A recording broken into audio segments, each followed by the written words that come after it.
Assalamualaikum warahmatullahi wabarakatuh. Perkenalkan, nama saya Alfia Herudin, mahasiswa S1 Keperawatan semester 4 dari Sekolah Tinggi Ilmu Kesehatan Indonesia Maju.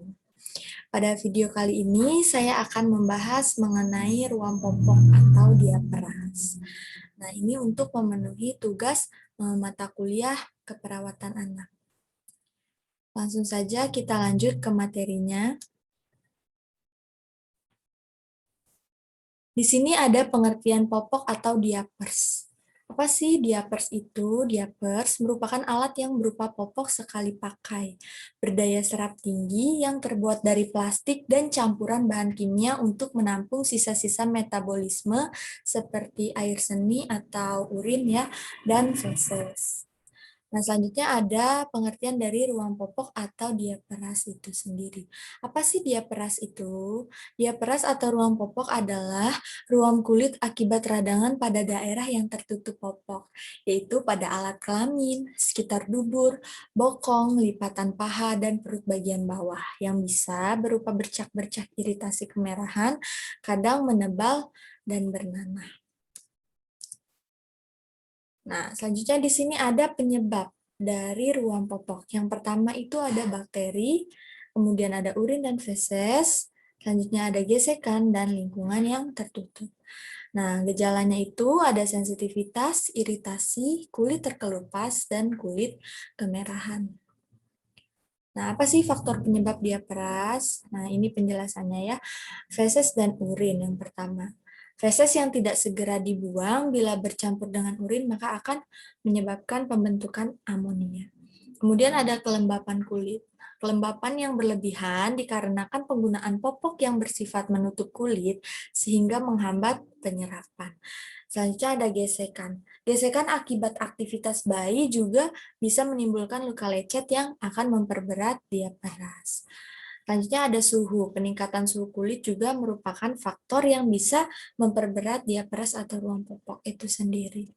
Selanjutnya ada jamur dan kuman. Beberapa mikroorganisme dan bakteri juga berperan dalam timbulnya diaperas.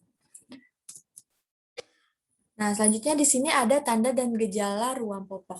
Yang pertama, pada tahap dini, ruam tersebut berupa kemerahan di kulit pada daerah popok yang sifatnya terbatas, disertai lecet-lecet ringan atau luka pada kulit.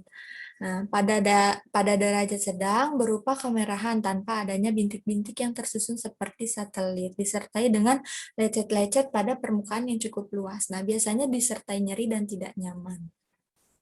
Yang ketiga, pada kondisi yang parah ditemukan kemerahan yang disertai bintik-bintik bernanah dan meliputi daerah kulit yang luas. Pada tahap keempat, bayi atau anak dengan kelainan itu dapat menjadi rewel akibat adanya rasa nyeri, terutama pada waktu buang air kecil atau buang air besar. Nah, ini gambarnya ya, ada 5 derajat ruam popok. Yang pertama ada slide, itu masih timbul sedikit kemerahan pada area bokong bayi. Yang kedua ada mild atau ringan ya. Sudah mulai tuh bintik-bintik kecil dan kemerahan pada area yang cukup luas. Kemudian ada sedang, bintik-bintiknya semakin banyak dan kemerahannya juga semakin luas. Sedang menuju ke berat itu bintik-bintiknya sudah mulai lebih banyak dan sudah nampak jelas sekali ya, kemerahannya juga sudah mulai cukup banyak. Nah, ini pada tahap ini dianjurkan untuk berkonsultasi dengan dokter anak. Kemudian pada tahap berat, kemerahannya semakin meluas dan bintik-bintiknya juga semakin banyak dan semakin membesar. Nah, konsep popok atau diapers. Nah, apa sih kandungan dari popok? Diapers itu biasanya berbahan dasar bubur kertas atau pulpa, kain kasa tipis, juga kain flanel. Lapisan terluar terbuat dari plastik kedap air agar kotoran bayi tidak tercecer kemana-mana. Sejumlah merek saat ini kandungannya diperkaya dengan moisturizer atau pelembab dan aloe vera atau lidah buaya untuk melembutkan.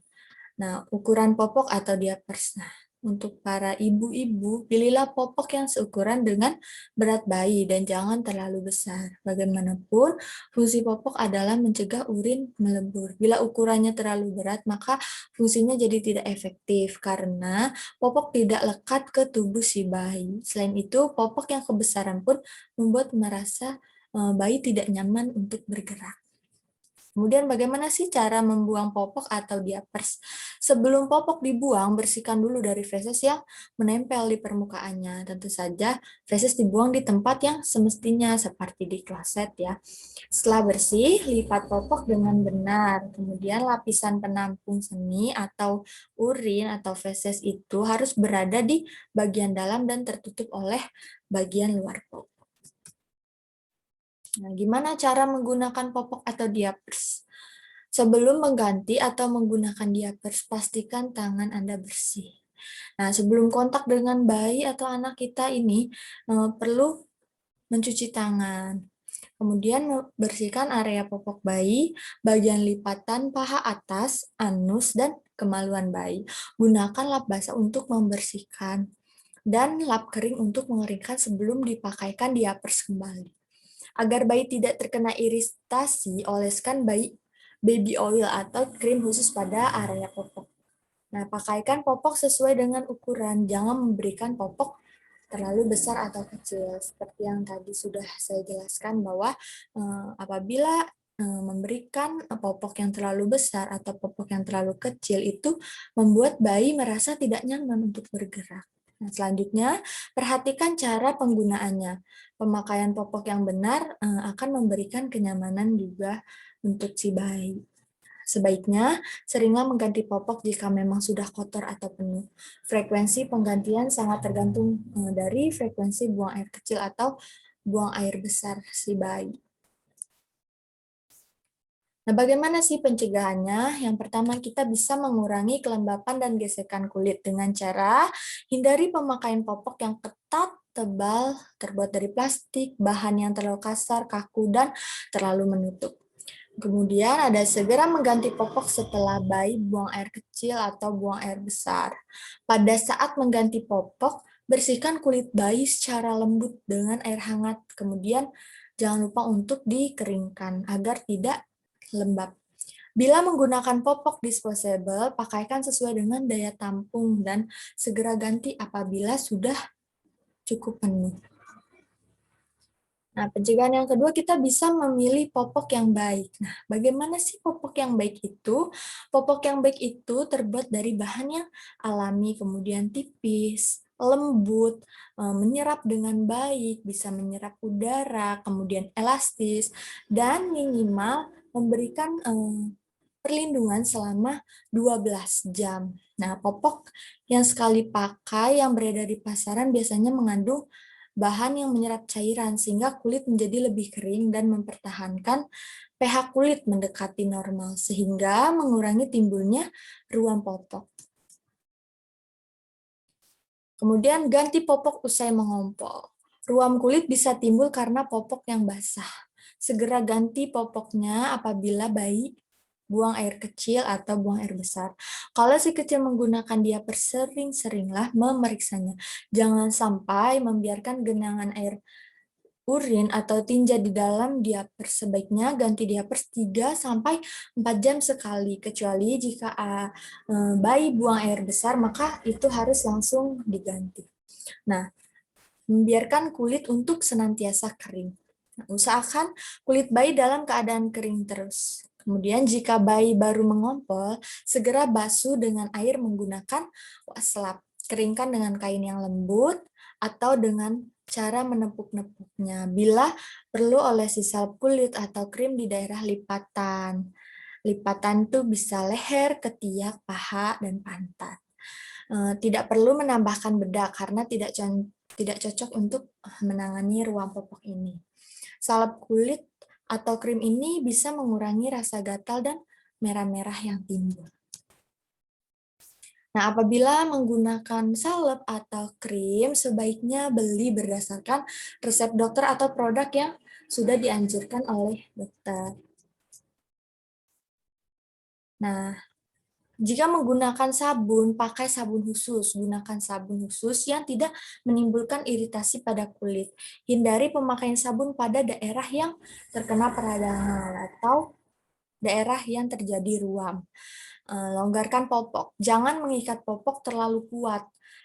Selain mengganggu rasa nyamannya, ini juga dapat memperberat dari ruam popok itu sendiri. Nah, hindari juga penggunaan popok atau celana yang terbuat dari plastik, karet, nilon, atau bahan lain yang tidak menyerap cairan. Berikan udara bebas. Sesekali biarkan alat kelamin terkena udara bebas untuk beberapa saat lamanya. Biasanya setelah mandi ya. Biarkan si kecil tanpa celana. Nah, bagaimana sih penata laksanaannya? Yang pertama, daerah yang terkena diaperas itu tidak boleh terkena air dan harus dibiarkan terbuka dan tetap kering. Untuk membersihkan kulit iritasi dengan menggunakan kapas yang halus dan mengandung minyak. Kemudian segera bersihkan dan keringkan bila anak pipis atau buang air besar. Nah, posisi tidur anak juga harus diatur supaya tidak menekan kulit atau daerah yang iritasi.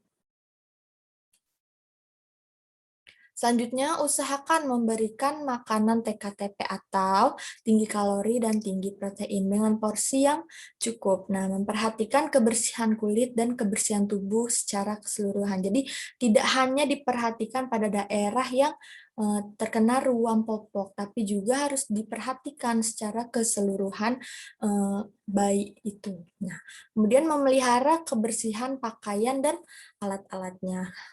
Selanjutnya dibersihkan dan tidak boleh menggunakan sabun cuci, langsung dibilas dengan bersih dan kering. Nah, apa saja sih jenis obat yang bisa mengatasi ruam popok? Nah, di sini ada kategori obat pelindung kulit. Dalam kategori ini adalah obat-obat yang aman dan dijual bebas, memiliki cara kerja melindungi kulit. Misalnya obat oles yang mengandung seng oksida, bekerja sebagai antiseptik, menyejukkan kulit, dan mempercepat penyembuhan. Juga petrolatum atau lanolin yang menahan air dalam kulit dan mencegah iritasi. Nah, yang kedua ada kategori obat anti jamur. Obat anti jamur ini dipakai bila dicurigai adanya infeksi jamur atau telah terbukti dengan pemeriksaan laboratorium. Biasanya yang digunakan adalah krim atau salep nisatin, clotrimazole atau econazole nitrat bekerja untuk mematikan dan mencegah pertumbuhan jamur selanjutnya. Kemudian ada kategori obat steroid topikal. Nah, obat ini bekerja mengurangi peradangan, misalnya obat yang mengandung hidrokortison, penggunaannya perlu hati-hati karena efek sampingnya. Dapat diserap tubuh jika dipakai berlebihan dan justru dapat memperberat ruang popok jika ternyata disertai oleh infeksi jamur atau bakteri. Nah, selanjutnya ada kategori obat antibiotika topikal. Obat ini digunakan untuk mengobati ruang popok yang terinfeksi bakteri. Nah, di sini ada panduan untuk memakai ukuran popok kain ya. Jadi, panduannya itu disesuaikan antara berat badan dengan pergantian popoknya setiap hari itu berapa kali. Mungkin cukup sekian materi ruang popok yang dapat saya sampaikan. Apabila ada kekurangan, mohon dimaafkan. Saya akhiri. Wabillahi taufiq wal hidayah. Wassalamualaikum warahmatullahi wabarakatuh.